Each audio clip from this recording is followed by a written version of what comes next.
When your own sister tells you, at her wedding, that you're just not wedding material, it sticks. Especially when the whole family laughs like it's just a joke, and you're the only one not in on it. My name's Aaron. I'm 31, work in UX design, rent a decent apartment, and have a dog named Benny who thinks he's tougher than he is. I guess you could say I'm average. Not boring, not broken, just unnoticed. And in my family, that was the worst thing you could be. The Thatchers were not a family, they were a highlight reel. Vacations in Greece. Matching Christmas sweaters. Coordinated family dinners with hashtags.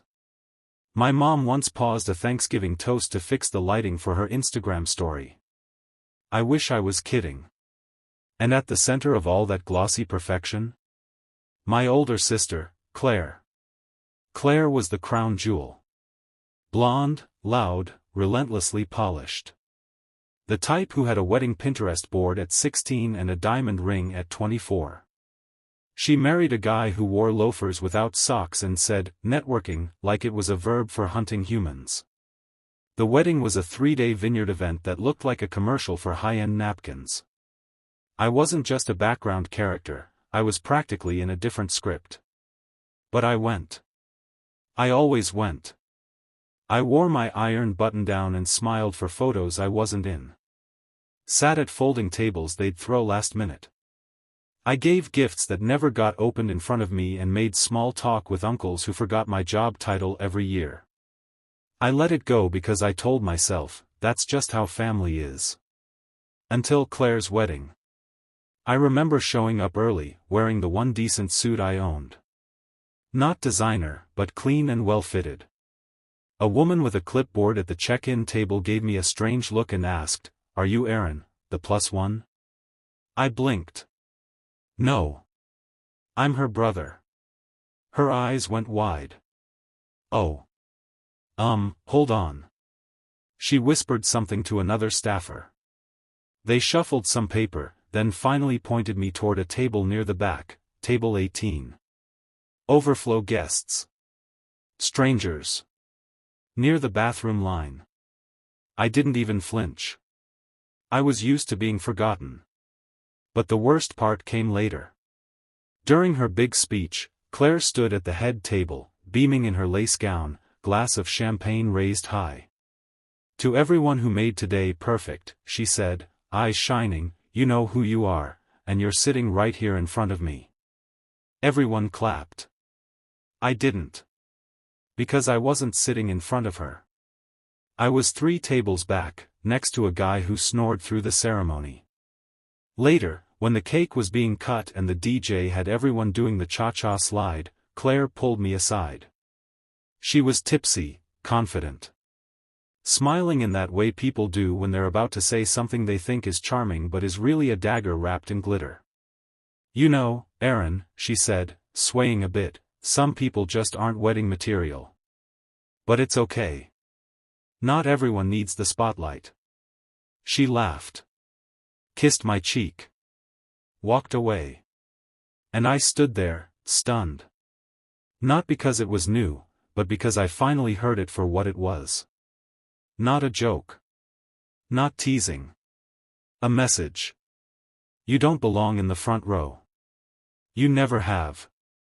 I left early that night. Didn't say goodbye.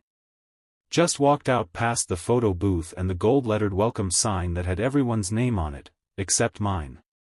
I didn't speak to Claire for 6 months after that. Not out of anger. Out of exhaustion. I was tired of clapping for a family that didn't notice I was bleeding. It wasn't the proposal that terrified me. It was the question that came after. Will your family be at the wedding? I froze, because I didn't know if I wanted them there at all. 5 years passed between Claire's wedding and my own engagement. In that time, we had the occasional text exchange. Birthdays, group messages, polite comments on Instagram. The superficial stuff that families mistake for connection. We were technically on good terms, but nothing was really repaired. And then I met her, Leah. I'm not going to say she saved me. That would be unfair. But she saw me. Fully. The weird, anxious, quiet parts one usually buried under sarcasm or small talk. She didn't try to fix me or frame me into someone shinier. She looked at me like I was already enough, and that's all I'd ever wanted. We dated for 3 years. We adopted Benny, my clingy mutt. We built our life slow and soft, like a quilt. Not flashy, not social media worthy. But real. I proposed on a cliffside trail overlooking a lake. Just us. No photographer hiding in the bushes, no champagne on ice. Just wind, sunlight, and the calmest yes I've ever heard in my life. She kissed me, cried, then whispered, "Will your family be there?" I didn't answer right away. Not because I hadn't thought about it. I had. Constantly. In nightmares and daydreams. I imagined my mom making passive-aggressive jokes during the toast, Claire making everything about her, my dad giving a speech that somehow included a PowerPoint about taxes. But most of all, I imagined sitting at my own wedding feeling like a guest again. "I don't know," I said honestly. Leah didn't push. She just nodded and said the most important sentence anyone's ever said to me. "Then maybe it's time you write your own story." That sentence changed everything. We booked a venue upstate. A cozy retreat in the woods with string lights, cabins, a wide clearing for the ceremony, and no cell service. It looked like something out of a dream, but not a curated one. Just us. Simple. Quiet. Safe. The guest list was small: Leah's friends, a few of mine, her parents, a couple of mentors. People who'd actually been there for us. People who'd shown up without being asked. I debated inviting my family. I really did. I stared at the spreadsheet for hours, the cursor blinking next to Claire. I typed her name. Then deleted it. Typed it again. Then remembered the clipboard. The overflow table. The speech. The smirk. And I hit delete. Not in anger. In peace. Then I deleted the rest too. My mom, who forgot me in every family update. My dad, who praised Claire's promotions but never asked how my work was going. My brother-in-law, who once said, "Congrats on catching up," when he found out Leah had a real job. We sent out the invitations. Every one of them. None went to my family. At first, nothing happened. No backlash. No drama. It was almost disappointing. I think they just assumed I'd do what I always did, show up late, smile quietly, accept whatever scraps of space they offered. But then Leah posted our save the date photo on Instagram. It was just the two of us, her hand on my chest, captioned, "Can't wait to say, I do, in the hills, with the people who truly matter." All hell broke loose. Claire texted first. "Wait. You're getting married?" Then another. "No invite?" Then just. "Wow." My mom called 3 times the next morning. One voicemail. "Aaron, this isn't how families do things. Please call me." My dad, who still uses email for reasons unknown, sent a message with the subject line, "Disappointment." I didn't open it. But Claire, of course, went nuclear. "You're really excluding your entire family after everything we've done for you? Fine. But don't come crying when you need something later. Have fun playing husband to your little boho girlfriend. Must be nice to finally feel important." I stared at the message for a long time. Then I closed it. For the first time in my life, I didn't feel the need to defend myself. No essay. No apology. No, "But you hurt me too." Just silence. It felt clean. A few days later, my Uncle Rob called. My mom's older brother. We weren't close, but he was the only relative who ever treated me like a full-grown human. "Hey, kid," he said. Voice scratchy like he'd just woken up, even though it was 2 p.m, "Your mom's telling people you're having some kind of breakdown. Says Leah's isolating you." I laughed. An actual belly laugh.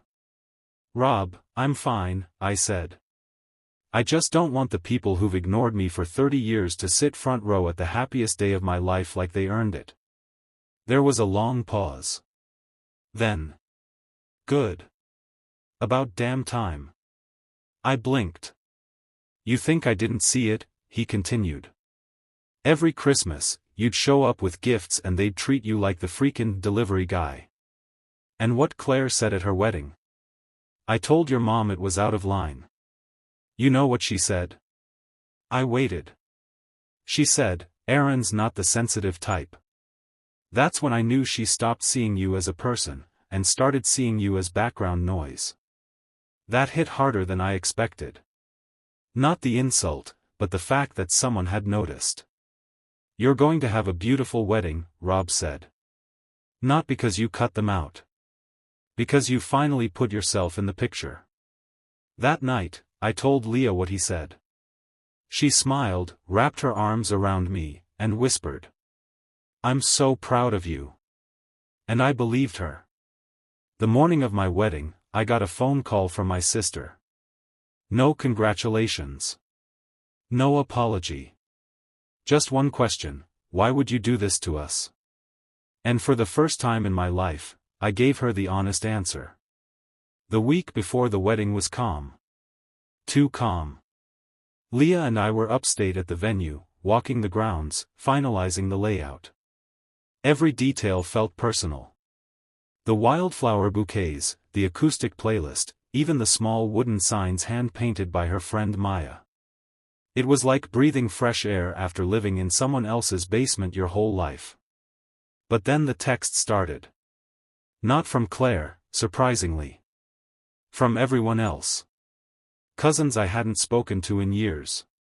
Family friends I barely remembered.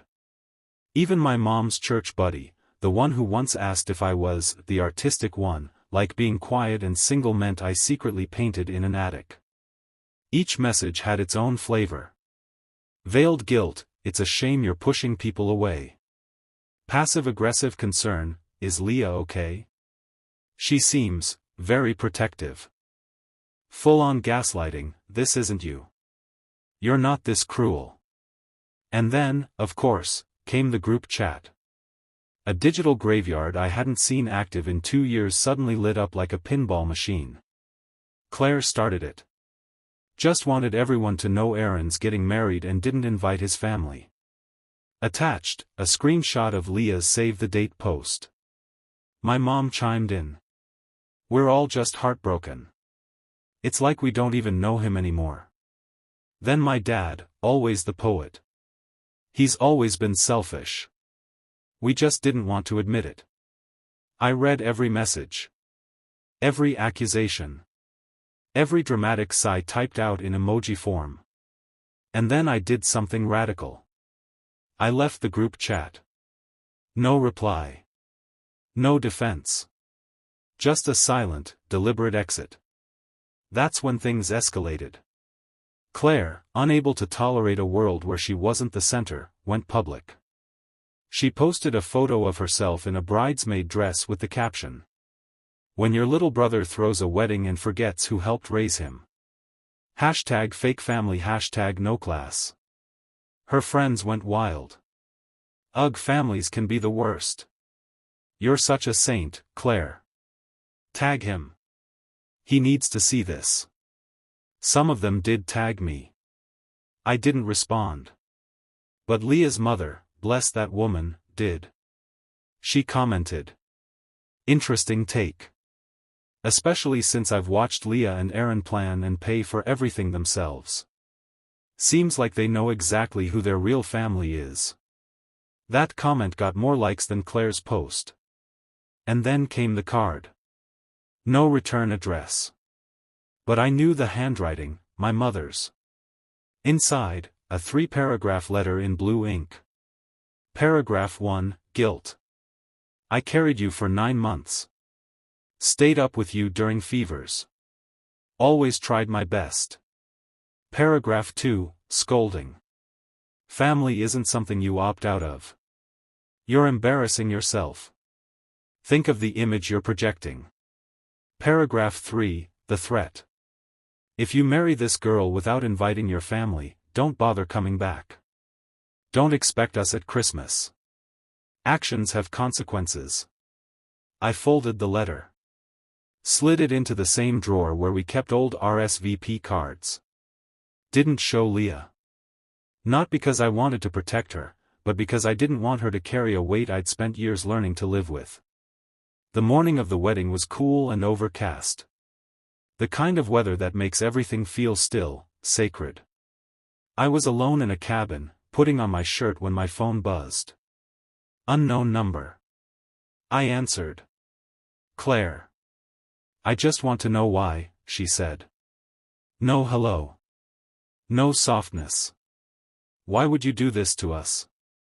To me? I sat on the edge of the bed. You really don't know? No. I don't.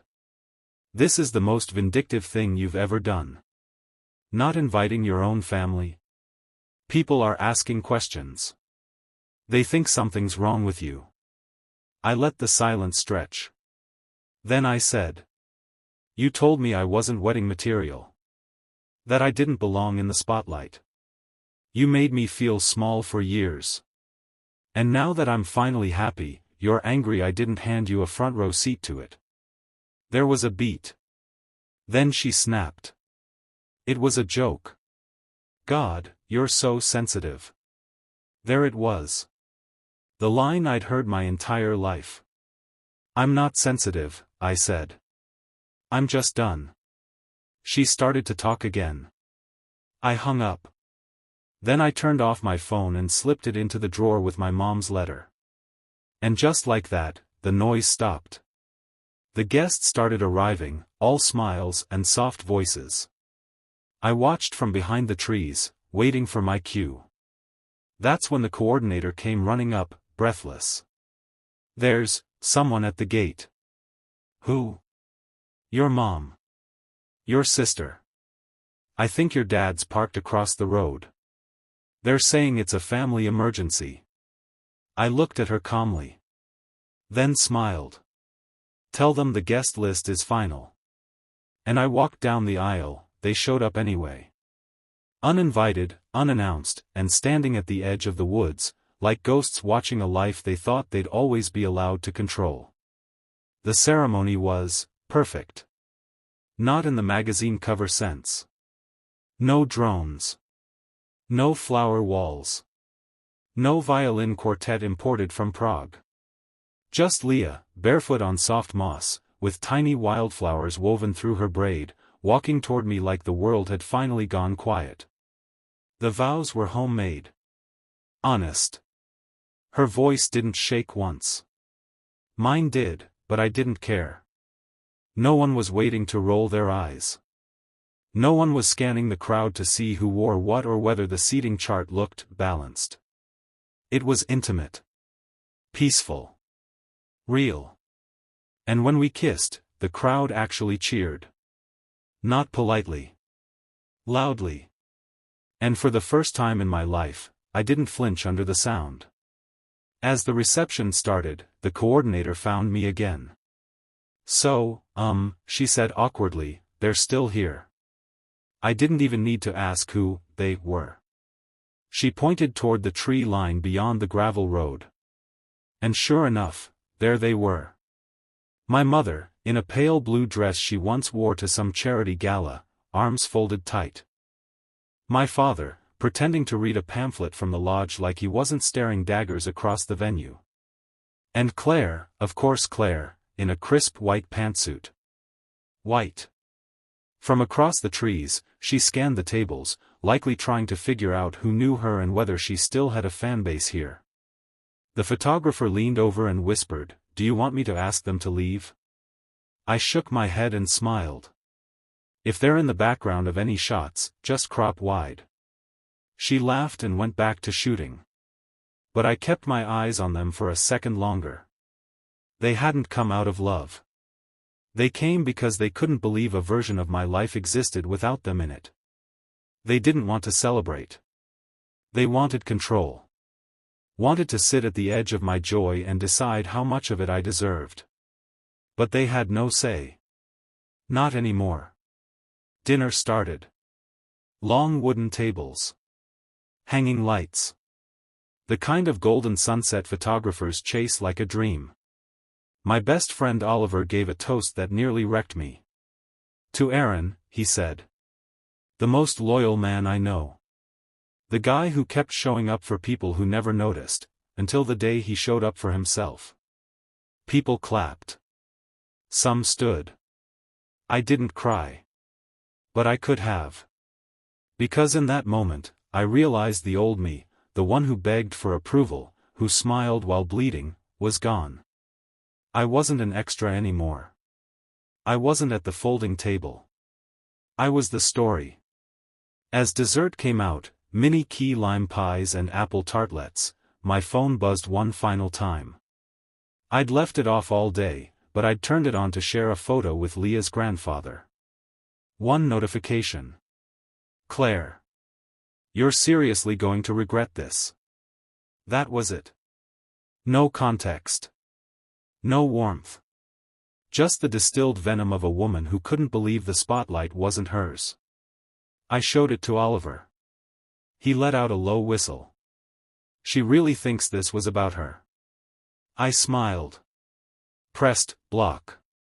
Didn't say a word. Later that night, while the music played and our friends slow danced under fairy lights, I walked back to the cabin to grab a sweater for Leah. As I rounded the side of the lodge, I heard voices, sharp, urgent whispers in the dark. He should have just let us in. My mother. That girl's turned him against us. Claire. I hope he chokes on his perfect little moment. I stood, hidden, just out of sight. For a heartbeat, I thought about turning around. Walking away. Letting it go. But then I didn't. I stepped forward. The branches crackled. They turned, shocked. My mom gasped. Claire's mouth fell open. My dad finally looked like he had nothing to say. I didn't yell.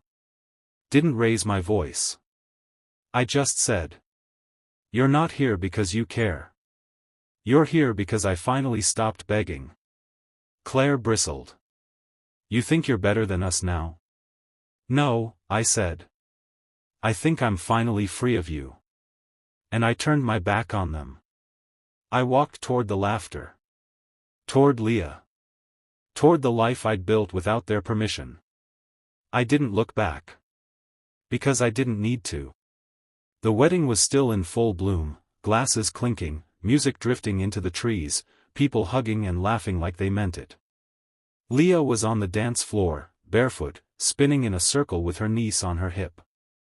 She caught my eye. Smiled like the world hadn't lost a thing. And for the first time, I agreed. We danced. We cut the cake. Someone spilled wine and blamed it on the ghost of ex's past. People stayed late. No one checked their watch. No one faked a smile. And neither did I. When the night wound down and the last lanterns dimmed, Leah and I sat outside the cabin, wrapped in a blanket. She leaned her head on my shoulder. I saw them, she said softly. I know. I wanted to say something, but I didn't want to ruin it. They couldn't ruin it, I whispered. Even if they tried. She reached into her jacket and handed me a small white envelope. This came earlier. I didn't want to give it to you before the ceremony. It was from my mom. Again. Inside, a check for $10,000. And a note. We know things must be tight. Don't let pride ruin your marriage.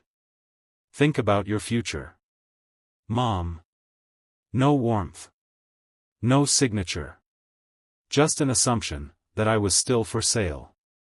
I chuckled. Slid the check into the fire pit. We watched it burn. Silent. The flames curled the paper into ash, sparks rising into the stars like tiny ghosts finally letting go. A week later, we were home. Married. Peacefully. No calls. No apologies. Until my cousin sent a message. Your mom's telling people you had a breakdown. That Leah's controlling you. That you banned your family. And that's when I wrote the letter. Printed it. Mailed it. No drama. Just truth. You weren't uninvited. You were never invited. Because this moment wasn't yours to claim. No response. Just silence. But a few months later, messages trickled in from people I hadn't heard from in years. I always thought you deserved better. I'm proud of how you stood your ground. They won't say it. But they know. And that was enough. Leah and I moved into a new apartment. Small, sunlit. She plays the piano while I cook. Sometimes I just stop and watch her hands, thinking. This is what love feels like when you stop begging for it. I still think about that folding chair at Claire's wedding. The clipboard. The smirk. And I smile. Because I finally understand. Love isn't something you earn by shrinking. It's something you build when you finally take up space. And I wouldn't trade this seat for anyone else's table.